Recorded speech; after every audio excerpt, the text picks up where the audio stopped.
Our next speaker, Caryn Stein, brought to us by our Leadership Day organizer, co-organizer, Joyce Davis, just told me that she too is badass. How badass do you want me to be? And I'm like, as bad as you want. Okay, Caryn is Vice President for Communications and Content at Network for Good, and the organization's fundraising training expert. She's developed and conducted loads and loads, thousands it says, of online engagement strategies and campaigns for nonprofits. Network for Good itself has processed over $1 billion in donations for more than 100,000 nonprofits since 2001. Caryn is the editor of the nonprofit marketing blog, and what is more, she's not only badass, she's super nice, because I called her yesterday and I said, I'm out of a speaker all of a sudden. This was at 5 o'clock. She's starting to write her friends in the city. It's a holiday, but she tried. She's really gracious. She's really smart. You're going to like her. You're going to learn. Caryn, welcome. Thank you. Thank you so much, Bill. Am I on now? Okay, great. Thank you so much. I am pretty badass. I am also super nice. All of those things are true. And what I will say is that everything I will tell you today is true. So I'm not making this stuff up, and I hope to get as many questions as possible. So we're not going to necessarily wait until the end of this presentation to ask questions. If you think of something, you want to pipe in, you have a question about something, you want to call me out about something, that's why I'm here. I know it's after lunch. I know you probably had an early morning. We're here, we're in it together, okay? So I am going to talk a lot about fundraising as it relates to how technology is influencing that. And first of all, I want to ask, how many people in the room have a smartphone? How many people in the room have a smartphone? All right. How many of the people in the room have a Facebook account? Most people. All right. How many times a day, and I'm going to call on some folks, how many times a day do you look at your smartphone? Joyce? 6,000. Okay. How many times a day? How about back in the back yellow sweater? How many times a day? This is what you get for wearing a yellow sweater. I'm sorry. Like, too many? Yeah. All right. Gentlemen in the front, how many times? Dozens. Dozens at least. Wow, you've toned it down, right? Got it. And then you think about Facebook. I just heard a stat the other day that nearly 1 billion people check Facebook on a daily basis. And so if you think about how powerful this is to have these means of communication and have these means to reach out to so many people right at our fingertips, right? And this is nothing new. We're used to this. This is part of our lives, right? And the great thing about this is that it's actually changing the way that we behave. In some ways, really in a positive way, maybe some ways in a negative way. There was a study done several years ago that said that the average attention span of a human in the year 2000 was 12 seconds. Which I think is still pretty short, right? 12 seconds goes by very quickly. And then they did a study that now the average attention span of a human is 8 seconds. So we're quickly going down. And this is because we've trained ourselves, right? Everything is much easier. We can get things much more quickly now. We don't have to pay attention. Our attention span is basically the length of a tweet, right? If I can't understand what you're saying in 140 characters, I've moved on to the next person. The saddest part about this is that someone, bless them, I don't know who gets this job, did some research that showed that the average attention span of a goldfish is 9 seconds. So we have now dropped below goldfish.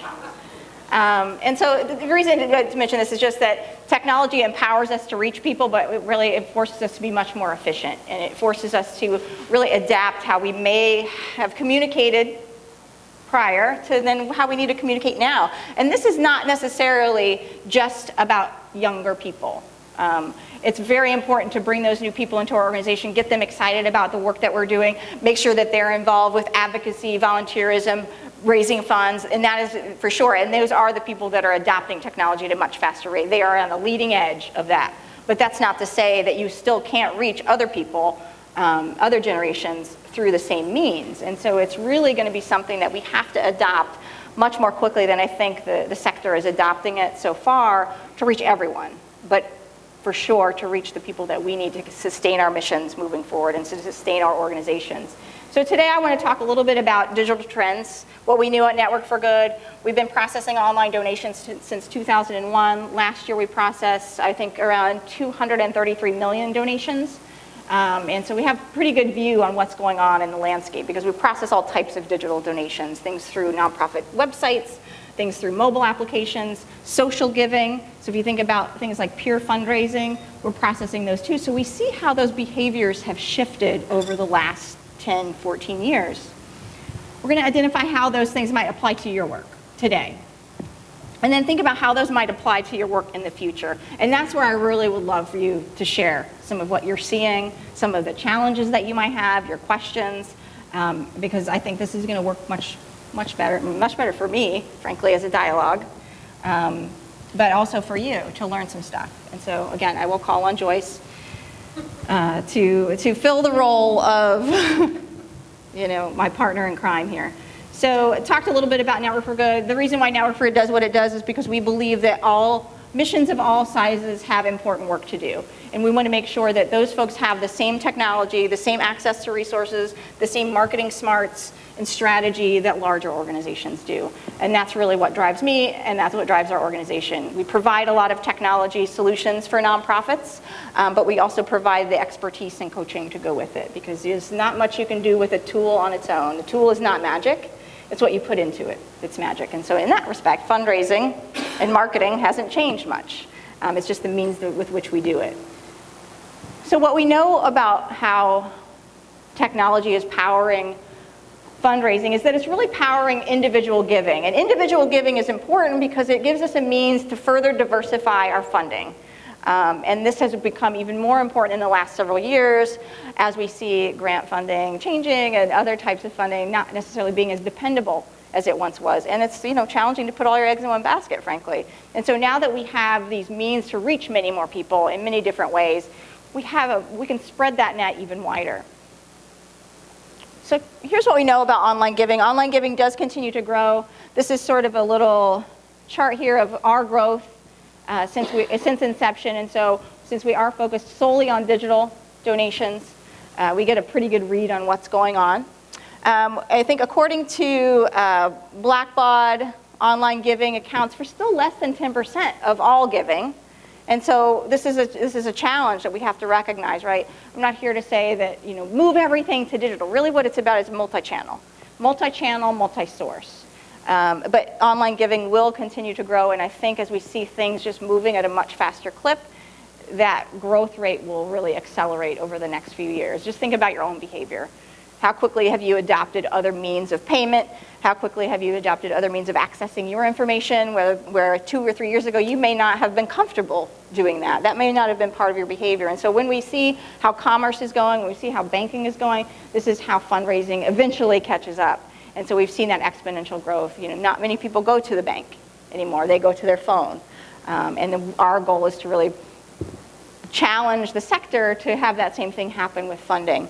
But the other thing is that it's growing. Online giving is growing at a much faster clip than overall giving in general. So if you look at the growth rate of giving overall, the amount that's being shifted to online is really accelerating. And the good thing about this is that online giving makes it so easy to give. It makes it easy to give more, and makes it easy to give more over time. And we'll talk a little bit about that. I mentioned this, so online giving is for all age groups. Yes, we see certain things in terms of mobile giving, peer-to-peer fundraising being more applicable to younger generations, but certainly, my mom's on Facebook, my grandma's on Facebook, they're doing stuff. It's not necessarily about one thing. So if you are reaching multiple types of people, you need to reach them online as well. Reach them, meet them where they are, and meet them where it's easy to convince them to do what you need them to do.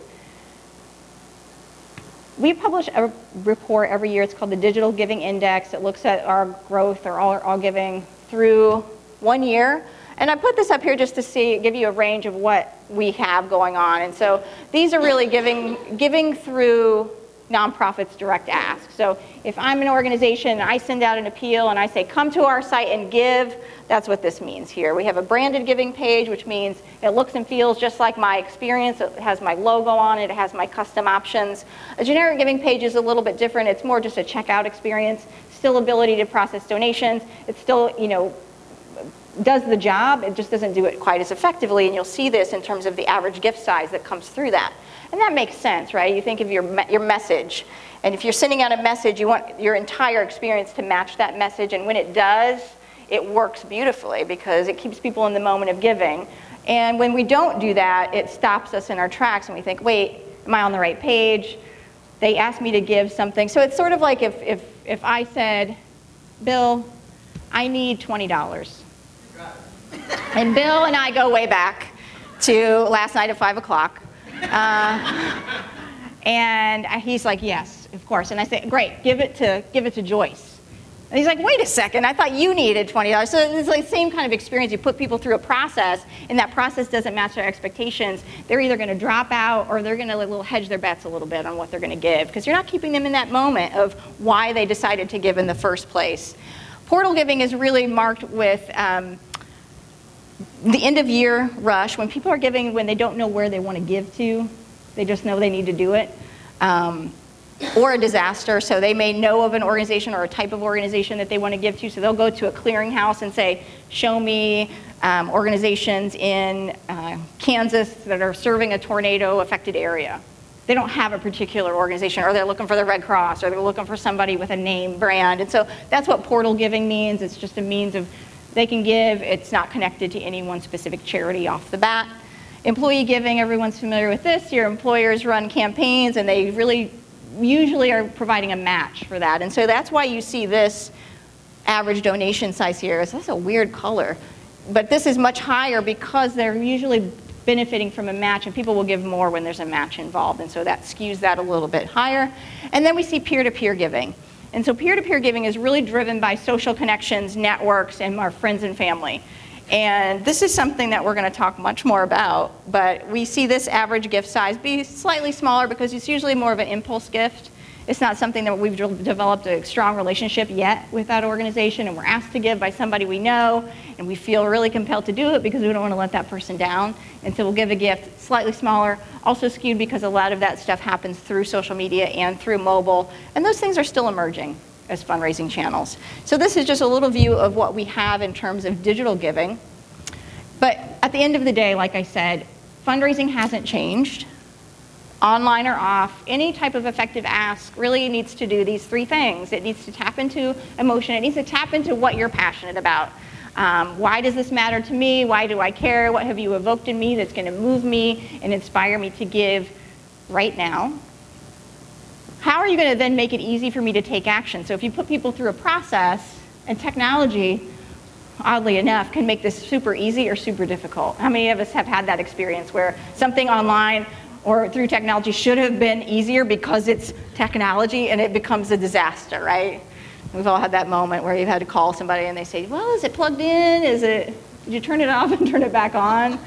You don't want to get into that point. And so when you've got someone compelled to take action, please get them through that process as quickly as possible before they change their mind, because you've got what? 8 seconds, right? Before they're off in the fishbowl doing something else. And then it taps into social behavior, and this is becoming much more important too as technology shifts the way that we think about each other. We're much more connected now, and we can debate whether that's good or bad, and whether those connections are as deep as they should be, or whether we're just sharing pictures of kittens or dogs.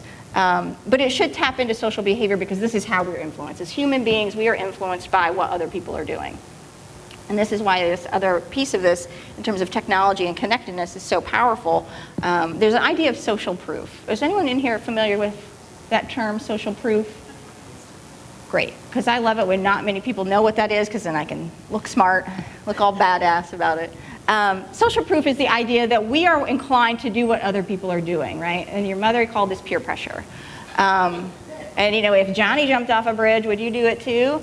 Well, this is a peer pressure for good, because if we can illustrate that other people are supporting our cause, if we can illustrate that other people, like the people that we're trying to reach, are doing something about what we want them to care about, they're more likely to do it, because they've bought into this idea that I'm part of a community, and my social sphere is doing something, and if I'm part of that social sphere, I better do that too, or there's something that doesn't work. And so showing that is important, and it's a lot easier to do that now than it ever has been. The other thing that I would illustrate too is that we showed this earlier, so this idea of this generic versus branded, or like I like to say, keeping people in that moment of giving matters, because it matters about the conversion, but it also matters about the gift size. And we see this over and over. We see 7 times as many donations coming through a branded experience than not, and a 43 larger gift size. So how many people would love to get 43% larger gifts this year? Everybody, right? Okay, 44, how about that? You'd rather get 45, right? But you see the point. And so it's about really, how do you take technology and make it be less about technology and more about the experience? Less about technology. Technology is just the means to drive that, and more about your message, your stories, your work, your impact, and how the donor fits into that. The other thing that this impacts is recurring giving. And this is something that I feel really passionate about, because I think this is such a gateway to sustainability. Is if we can get more people on a monthly giving program, we can grow those people over time. We'd have to worry a little bit less about retention. How many people struggle with retaining donors? Everyone? Because I think the Fundraising Effectiveness Project came out just a few weeks ago from AFP and mentioned that for every 100 donors that come in the door for an average nonprofit, 103 walk out. Something's wrong with the math, folks, because that's not how it's supposed to work. The good thing about recurring giving is that if you can get those people in the door and get them to 1 year, you have about an 87% retention rate. If you get them to year 5, you have about a 95% retention rate. If they can come in and make that gift feel really doable and really easy, it's going to be much better for you. You've got some revenue that you can plan against, and you don't have to worry about going after and getting more people to replace those 103 people that walked out. And so think about how you're thinking about recurring giving, and online technology makes that much easier to do than someone sending you a check each month, or you having to call them up and say, hey, what happened to your monthly pledge? Nobody wants to do that, right? Because they're not going to answer their phone because they're on Twitter doing something else. So that gets me to, I think, 5 points I have here on what are the things that are really going to fundamentally shift how we fundraise now in the landscape that we now live in. One of these things is called content marketing, and this happens to be one of my favorite hobbies. Content marketing, how many people, Joyce, do you know what content marketing is? Is this how you found me? Well, yeah, you're trying to market what you have, the information. Exactly. And so it's about providing useful information to attract the right kind of people who are interested in what you're doing. And at Network for Good, we do this every day. We put out training, we put out resources around fundraising, around nonprofit marketing, around how to tell a donor what you want to tell them and inspire them to act, how to retain them, how to use technology. And this is all free information that we put out because we want people to find us and we want people to see us as the experts in that space. And nonprofits are doing this now as well, because this is why it's important. You're going to attract a wider, more qualified audience. You're going to get the people that you already have more interested in what you're doing because they're going to understand it more. You're doing something useful for them versus always just asking them to do something. But you're also going to open yourself up for possibility for other people that might be looking for you but don't know who you are yet. And so if I'm passionate about what you do and I'm looking for information on that topic, I better be able to find you. And this is where search engine marketing comes in. This is where Google comes in. If Google doesn't know you, no one knows you. Right, Joyce? But this is how people do this. They put out white papers. Maybe you're doing research. Maybe you're doing surveys of your constituents. Maybe you are putting on an event, right? Events are content marketing as well. That's how they got you here. Now, they probably required you to come, right? And Bill's like, it's not optional, you got to be here. Ebooks, webinars, podcasts, interviews, infographics are really fun, tip sheets. So there's a lot of things like, how do I get involved? Well, if you think about what do people type into Google, what are the questions? It's a dangerous game. What are the questions that people ask Google and that what they might ask about your organization? How do I get involved with X? Or what is the deal with whatever? Answer that question. It's about answering those questions, because if you can answer those questions in a useful way, you're like, these people know what they're doing, and I'm going to find out more about them. I'm going to get more involved. I'm going to get on their list, right? That's the ultimate thing. You got to get on the list. How many people want to grow their list? Nobody? Got it. Social media, video. How many people are doing video? Joyce is doing video. Yeah? Tell us about your video, Joyce. Well, I got the interns to do videos. So Joyce's interns are doing the video. Joyce isn't doing the video. I love you, Joyce. You're the best. What's the video about? What is it? Well, it's why they want to be globally competent. It's what we've done for them, these programs to make them globally, to prepare them for the real world. So that helps us convince our foundations and donors that we're really impacting people. Great. So you're telling your story, right? You're telling why this matters. And you're probably also inspiring other interns to come in and be part of the same thing. And so it's about how do you think about what you have to offer someone, how are you going to produce it and get it out there so people can find you, people can build a relationship with you before you make the ask. And this is how you attract a much bigger audience to your organization. The key with this content marketing stuff, though, guys, is that you have to have a mechanism to capture their information. So you can put some free stuff out there, and please do that. It's great. It builds a rapport with your community, makes you look really generous and smart. But you also have to have something in there. How do you get more information on this? Sign up for our email newsletter. How do you get more information on this? Fill this form out and get the full report on that. So make sure you're still capturing that information. We're doing this for a reason, right? Giving days. How many people here have participated in a giving day as a fundraiser? As a fundraiser? Georgia Gives. Let's hear it for Georgia Gives, everyone.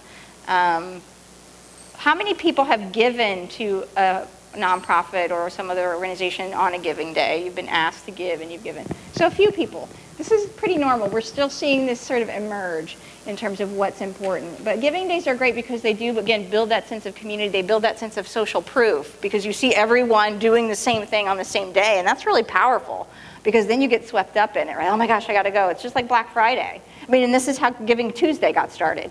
Giving Tuesday got started because people were like, oh my gosh, Black Friday, people are getting trampled, blah, whatever.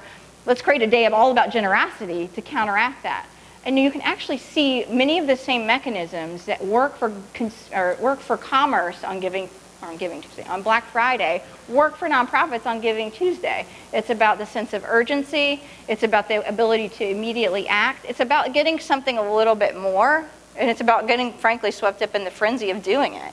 And those are all powerful. We can debate whether that's good or not. But, like, frankly, if people are leveraging those things about the human condition for commercial purposes, we certainly need to be doing that for social purposes, right? What we know also a bit about giving days is that they help to underscore the fact that giving is spiky.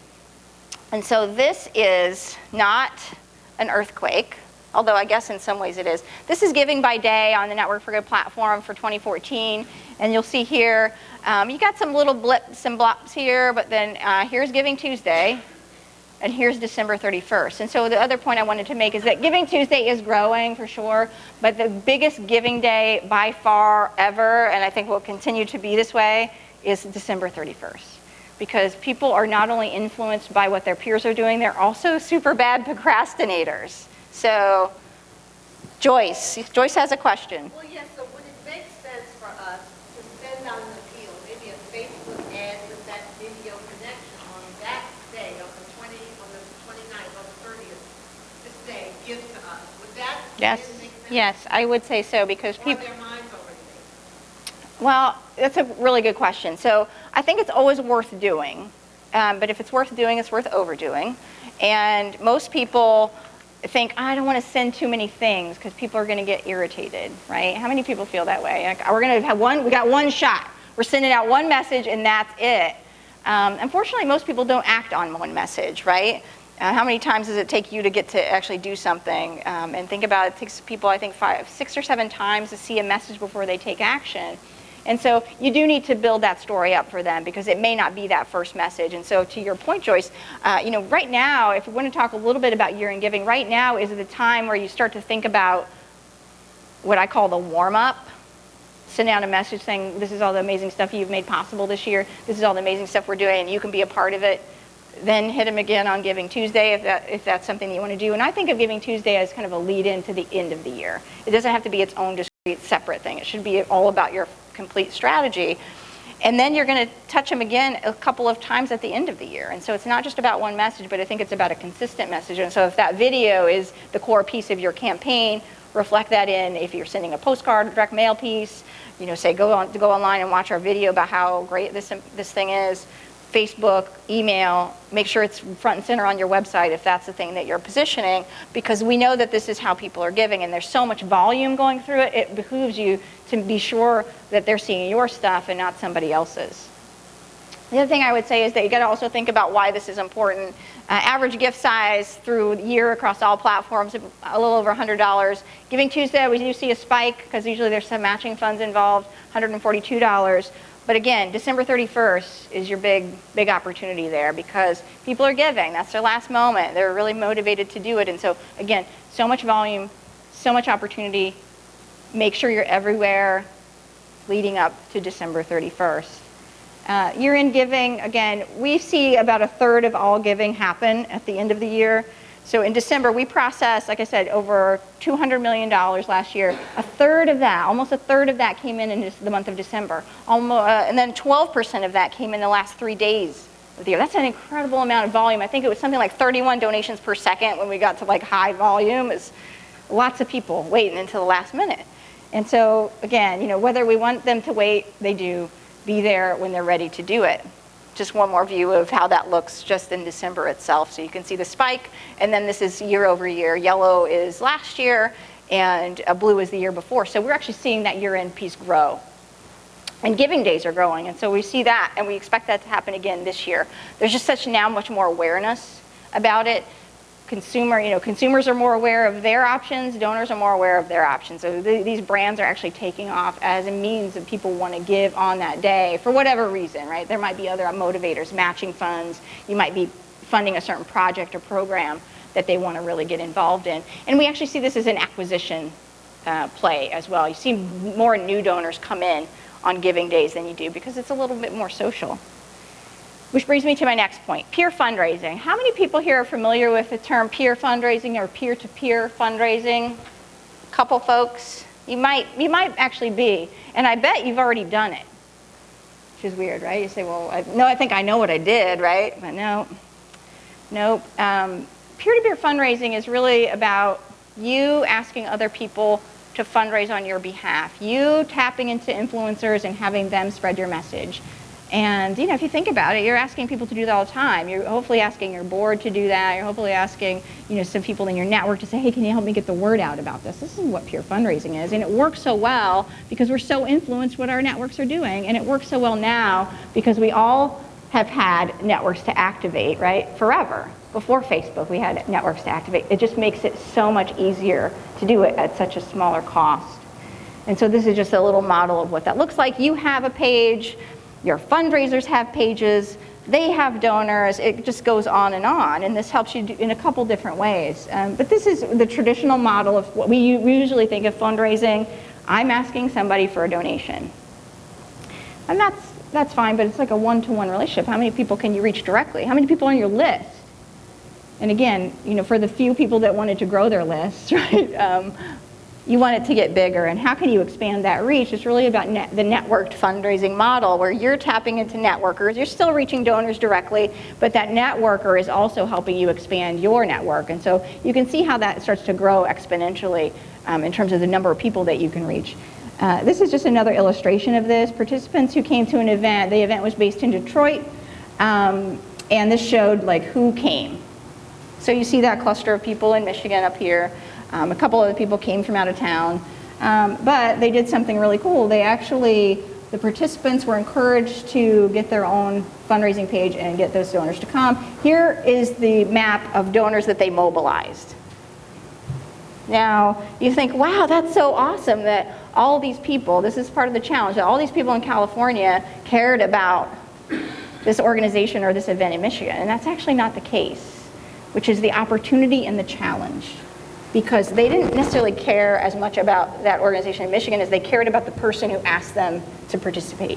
And so this is the opportunity and the challenge. And so that's not to say that we can't do some work to cultivate those donors that are brought in through peer fundraising, but it really makes it much more important for us to cultivate the relationships and educate the folks that are the networkers. And so it's really important for you to identify who those people might be and then start to equip them with the tools that allow them to get out there and spread your message.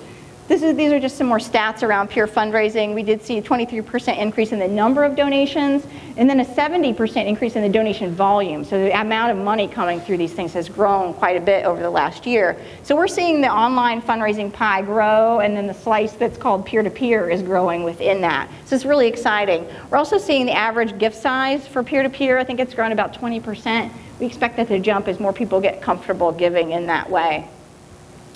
And this is just a round out version of that, how it compares to other kinds of giving. And so social and peer-to-peer, I think, we'll come out with our next stats in January, but I expect that to continue to have that high rate of growth. Because it's just something, how many people have friends that have said, can you donate to my kids' like school? How many people have you had friends who say, I have a Kickstarter, I have this great idea, help me fund it? How many people have seen the thing where they say, help me fund my medical expenses? This is, again, something that we're starting to see a shift in behavior, that people are more likely to give this way because it's easy and because it's much more compelling to hear that from somebody we know. Because people give to people, and people give for people. They don't necessarily, most cases, don't give to organizations. You know, not to say that you're not awesome, but they're not giving to organizations. They're giving because someone personally has asked them to do it. This is an example of what that might look like. And then you can see, again, this happens to be a medical-focused organization, and so, of course, there are some compelling stories here, but we all have compelling stories. And peer fundraising allows us individuals to share our own personal stories. And you get into that place where you start to use technology to unleash the authenticity of what you're doing. That's really powerful, right? You give everybody a platform to talk about how amazing you are or how important your work is. That can be very powerful. And frankly, if you get it down right, it can start to reduce the amount of work that you have to do. I'm not saying you're going to get to take a vacation anytime soon, but you can kind of let some of that go. And that's a little bit also of the challenge. This is another view of this, what we call project-based fundraising. So this is a little bit more about crowdfunding. There's a little bit of a nuance there, but these are still campaigns that people set up, and then they can also fundraise on behalf of that organization. This is what we call projectizing our fundraising, so that we can give people discrete things to give to, which we know is much more compelling. And there are some ways for you to do that, to sort of start to talk about unrestricted giving in a much more specific way, which sounds counterintuitive, but the more you can tell people about what's going to happen as a result of their gift, the better. And technology gives us the ability to do that in a much more flexible way, in a much more adaptable way, because we can see immediately if that's working or not, and then change if we need to, and continue to optimize and continue to get better. Whereas when we're sending much more traditional fundraising appeals through direct mail, how long does that take and how expensive is it? Do you get results immediately? How do you know what's working and what's not? Not to say that you can't, but it's a longer lead time. And frankly, I don't know how much time we've got, right? There's a sense of urgency to the work that we're doing. Which brings me to the next point. Sense of urgency, like I mentioned, around mobile. I don't know how I waited for anything a year or two ago. Like, I need it now. I can do it on my device. I can check my mail. I can talk to my mom. I can shop. I can do my grocery shopping. I can fill up my Starbucks card. I can do everything I need to do on this phone. And it's very immediate. And so this, again, drives that sense of urgency. And so mobile is becoming much more important. Not just because we're going to have an app. I actually don't recommend that you have an app because most people won't download it. Unless it's like Angry Birds or Candy Crush or anything like that. If you've got the next Candy Crush and you can tie it into fundraising, let me get in on that game. But most people won't, right? You need to get people where they are. And so we see more and more devices and more opportunity. I think the last few years, each year, the smartphone usage has grown about 50% each year. More and more smartphones. By 2019, there will be 1 billion global users. This is a huge thing internationally, of course, both for facilitating programs as well as communication and fundraising. And so just think about how many times did you check that phone today? How many times are you checking it now? You're texting somebody like, this presentation is terrible. That's all right. I've been there. So this is the opportunity, right? But there's also a constraint. And this is how we have to think about how do we deliver our message now in this new landscape? How do we deliver this message in a mobile device when we may have had 2 or 3 pages to do it in a direct mail piece, or a full page to do it on our website? Now it's about mobile, and so we got to get shorter, we got to get faster, we got to make that count as quickly as possible. And this is sometimes the hardest thing to do. It's often attributed, I think, to Mark Twain, but I don't know who said this or if anybody ever really said it, but it said, you know, I would have, basically it was like, you know, I would have written you a longer letter, but, you know, I had to write a short, or no, I would have written you a shorter letter, but it was too hard, so I wrote you a really long one. It's hard to edit. Victor Hugo. I don't, why does everybody say Mark Twain says stuff? It's just easier, I guess. I don't know. I love Mark Twain, but like he gets a lot of credit for stuff he probably never did. I suffer from that, but not in a good way. So, but it's true, right? It's harder to pare down what we want to say because we want to say it all. We think if we keep talking, I'm living proof of that. If we keep talking, we'll be better. But we can, and we shouldn't, because people don't want to read it. So here's just some more stats about this to drive the point home, but here's the thing, you're already mobile. If you're sending email, if you're on social media, you are already mobile, because those are the means where people are accessing those things, right? You're on email, you're checking it in the grocery store, you're checking Facebook, and you're doing it through mobile. And so when you click through that video, or you click through that message, and that experience isn't mobile, I'm gone. I'm out of there because it looks terrible. I can't do what I need to do. And so this is becoming a really big challenge because a lot of organizations don't want to invest what they need to invest to make their infrastructure mobile friendly. But we're seeing mobile giving growing.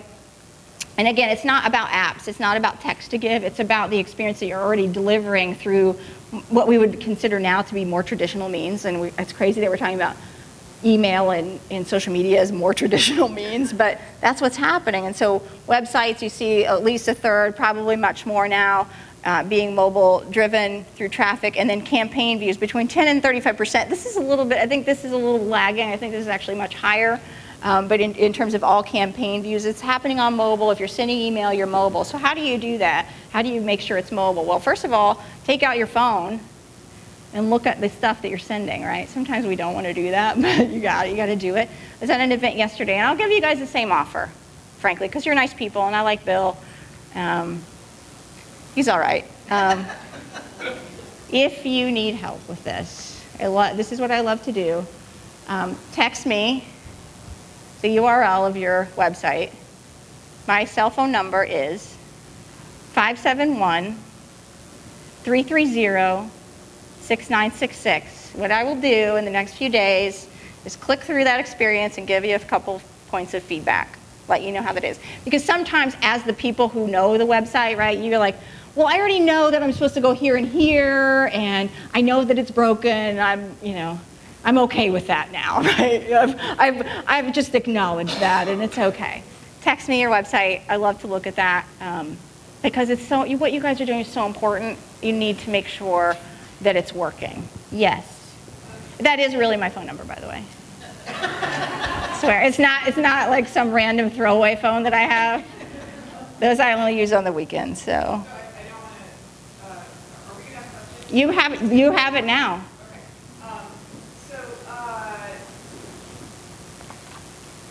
This is very, very helpful. I'm not sure it's, I think this is probably the case with my organization, Boston. I have a really loud voice, Yes. but anyway, this is probably the case with many other organizations. World Affairs Councils, certainly in Boston, we have a large cohort of older members. Yes. We have many other members too, but older members. And I'm wondering what you've seen works as a way to get started for organizations that do often skew a bit older. Yeah, no, that's a really great question. I'm really focused much more on the fundraising piece. It's really all about the full picture of communication, everything else. The one great thing about going mobile, is that because you have to do this in a certain way, you're actually optimizing it for older viewers too, because you're simplifying things. Things have to be a little bit bigger, a little bit more obvious, and so there's this opportunity here. If you think about mobile first, there's a great book. It's called Mobile First. Came out a few years ago. It's a little bit more techie center, but it's a quick read. But it's just about how do you now think about that as your first experience, and then everything else after that. Your website becomes much better. Even if you're looking at it on a laptop, it looks much better because you don't have room to put a bunch of stuff in there that doesn't need to be put in there. You got to get brutal about what is really important, what do you prioritize. In terms of how to get started, I think, again, relying on technology providers who already have it figured out. Don't try to do this yourself. There's certain things that you can certainly do in terms of, reducing the amount of stuff on the page, reducing the amount of options, making them more prominent. How are you really going to prioritize what is important at any given moment? Oh, now we've got a visitor. But relying on things that have already been built for you. And so a lot of great, really affordable providers, right? A lot of email providers who have mobile responsive templates now. They know they have to do it. They've done the work. You don't have to. And you can kind of go in and drag and drop what you need to do. Constant Contact does this. MailChimp does this. Many of the main providers do this. For your donation experience, you need to have a thing that's going to make sure your brand is front and center, but it's also a mobile responsive experience. Now, Network for Good does this, and so I'm biased, and I'm happy to help you.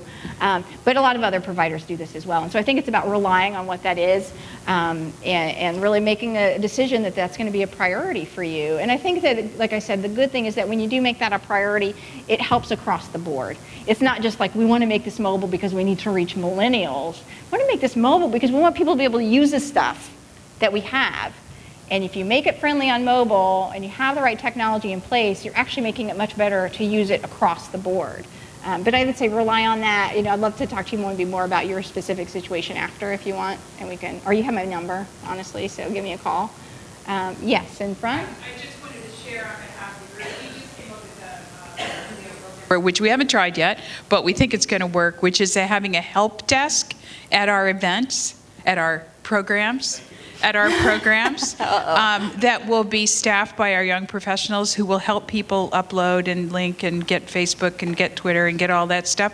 And so when they come, during the cocktail hour or whatever, there'll be somebody there that they can work with. And the YPs are actually really excited about doing it. So maybe that's something we could, just have a help desk right there. That's a great idea, and I think, again, I think it helps in a couple different ways, right? You get the people on board, but you get younger people involved with what they feel like their expertise can be. Like sometimes we think, well, how can I help? Well, that's a very easy entry point, right? Kristen McHugh from Peoria. One quick point.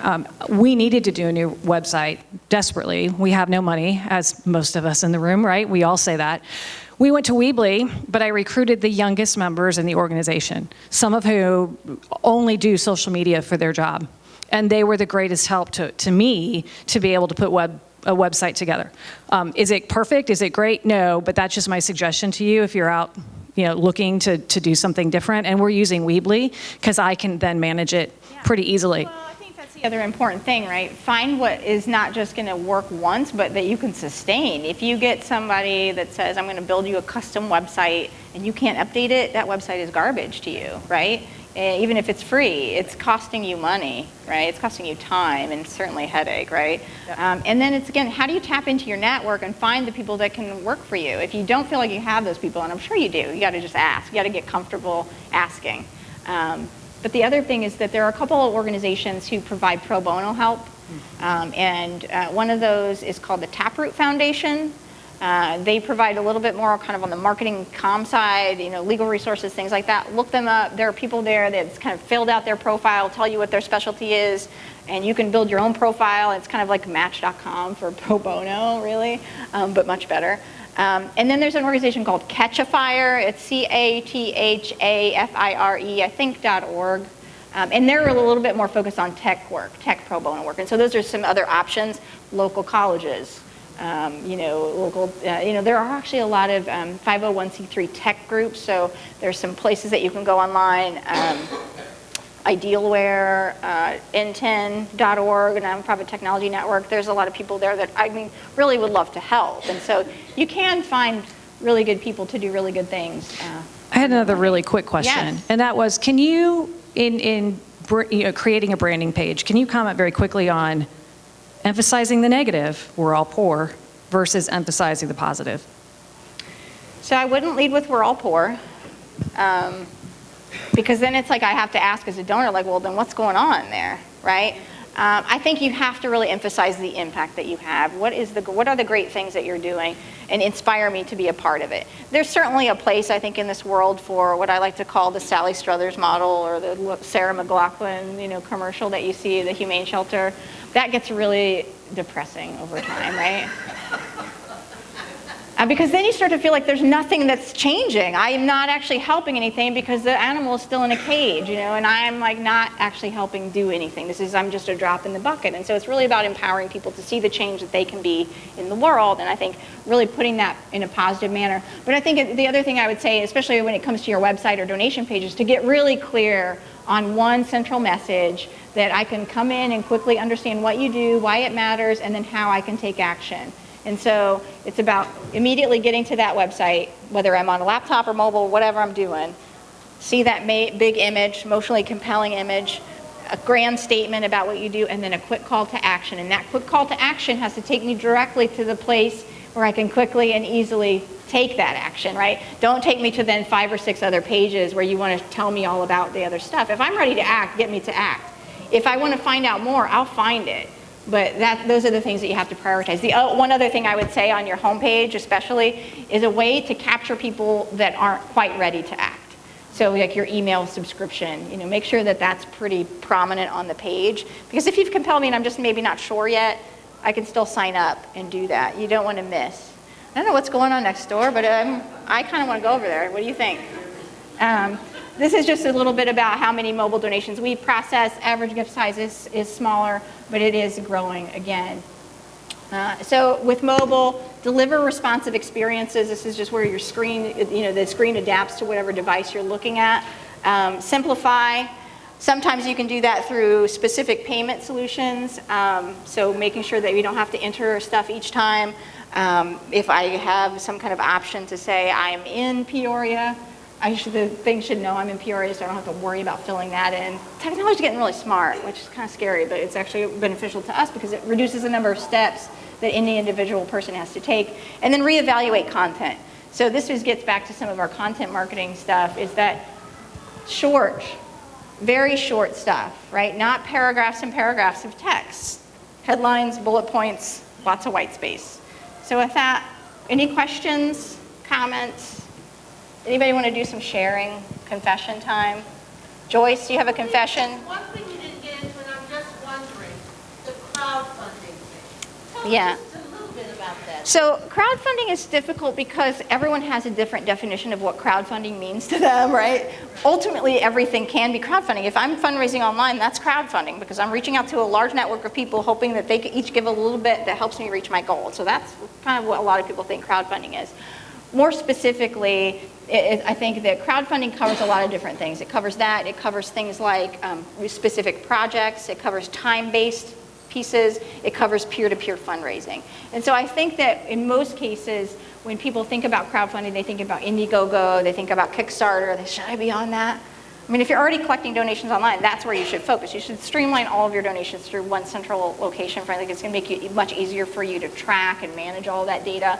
But crowdfunding is really about how do you tap into your network already, right? All the people that are already on your list, and get them to give a little bit to get you to your goal. But it's also about tapping into their networks. And so this gets us back to the peer-to-peer fundraising. So I don't know if you had a specific example, Joyce, of what you think of when you think of crowdfunding. No, we tried it. When it wasn't very successful, I tried it for, give to our youth programs. The youth conference is coming up, and I thought all the parents would give, but nobody really did.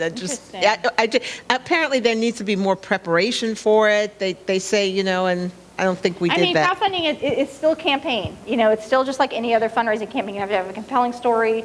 You have to have the right ask to the right people. And then you also have to make sure that that right ask to the right people is also is carried through to that experience. And so if you're reaching out to parents, that experience for parents might be much different than it is for alumni. Or if you're reaching out to parents versus, your board members or whoever else, like local businesses, those two experiences have to be different because you're telling really two different stories. It's the same thing, but you're kind of skewing it in different ways. And so sometimes that's why crowdfunding fails. Sometimes it's because we just think we're going to set this thing up and people are going to magically go to it, right? That unfortunately doesn't happen. If you build it, they will not come. I've learned the hard way on that one. But you have to have a marketing plan. You have to have a communication plan to, again, communicate consistently and repeatedly over time to get people to that. And so I think sometimes it's also about setting realistic expectations. And so if you're really just getting started with something like crowdfunding, peer-to-peer fundraising, start small. Start small and get a few people on board, right? And see how it works. Get them invested up front and say, we're just testing this out. Help us think about how we might do this. It's okay to have a smaller goal. Sometimes it's like, we feel embarrassed if our goal is so small, but I think it's worth us to learn before we go a little crazy and then think we're going to get, $50,000 in the next 2 weeks when we're really getting like 1,000. And so think about that. The other thing that you can do too is build a thing called a giving pyramid and think about what's the total amount that I want to raise. And I can send over, Joyce, maybe I'll send this to you and you can help me get it to the rest of the people. There's a little calculation you can do. How much do I want to raise? How many people are in my file? What's my expected participation rate? And it gives you that average gift. And then you can start to build out from there. Well, how many people do I need to get at this level? And I segment them out and say, I need 5 major donors. And then I have this other level. Well, who might those people be? Maybe those are the parents, okay? And then maybe have a lower dollar amount. Maybe those are the alumni, and I position that a little bit. And so that's how you can start to sort of build up to that larger goal. And that can be a good exercise for you to gut check whether what you're doing is reasonable or maybe you need to scale back a little bit. Any other question? Bill, what's going on over there? It's not Halloween. There's a strange Dutch couple that's running a therapy demo for couples in distress. They are in distress. Or maybe not. I don't know yet what we're going to do about it. The blog start complaining. They're apparently annoyed with our applause, but I suggest we give a big round of applause.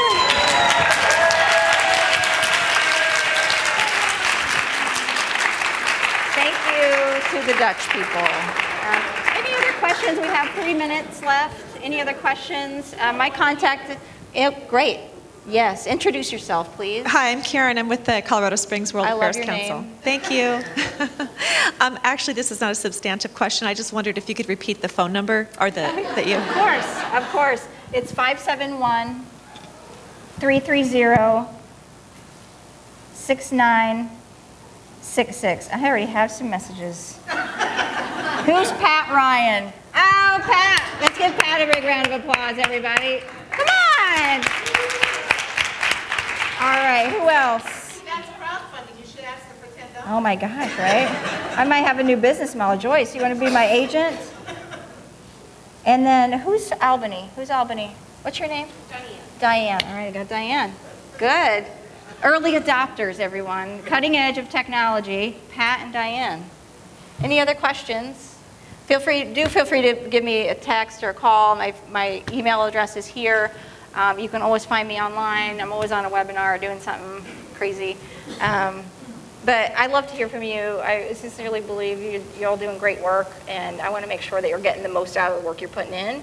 And technology can help you do that, and just kind of maybe having a third-party person think about, like, does that make sense to you? What do you think about this? I'm always up for having a good conversation. And so with that, thank you to Bill. Thank you, Joyce.